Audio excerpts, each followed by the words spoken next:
ঢাকা বিশ্ববিদ্যালয় এলাকায় বিশ্বকাপ জেতা ফুটবলার। বুধবার দুপুরে হঠাৎ করে ঢাকায় দেখা মেলে জার্মানির ফুটবলার মেসুত ওজিলের। ওজিল এখন ঢাকায়।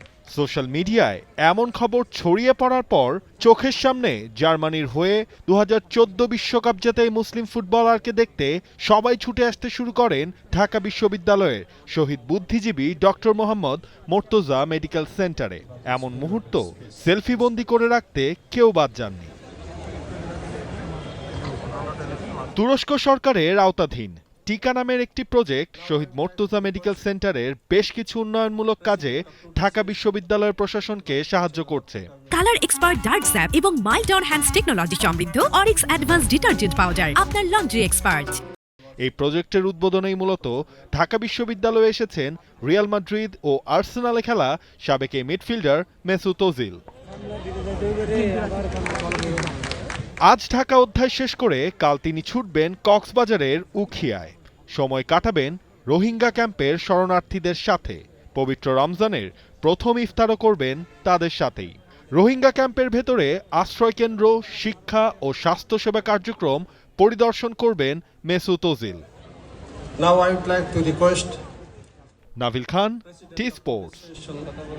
Vice Chancellor of Dhaka University. Thank you very much. God bless. জার্মানির সাবেক footballer. Thank you, sir. Dhaka ইউনিভার্সিটির Yep.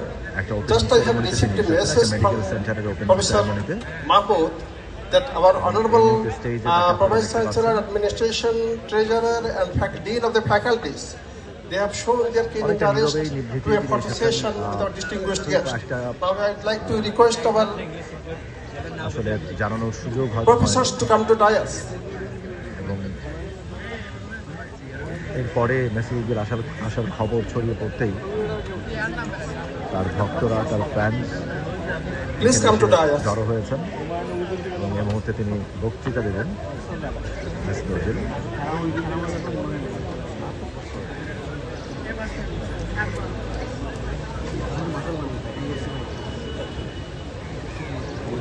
For more updates, subscribe to our YouTube channel and click on the bell icon.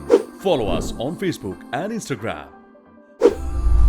Download T-Sports app to enjoy exciting games and highlights. Visit tsports.com.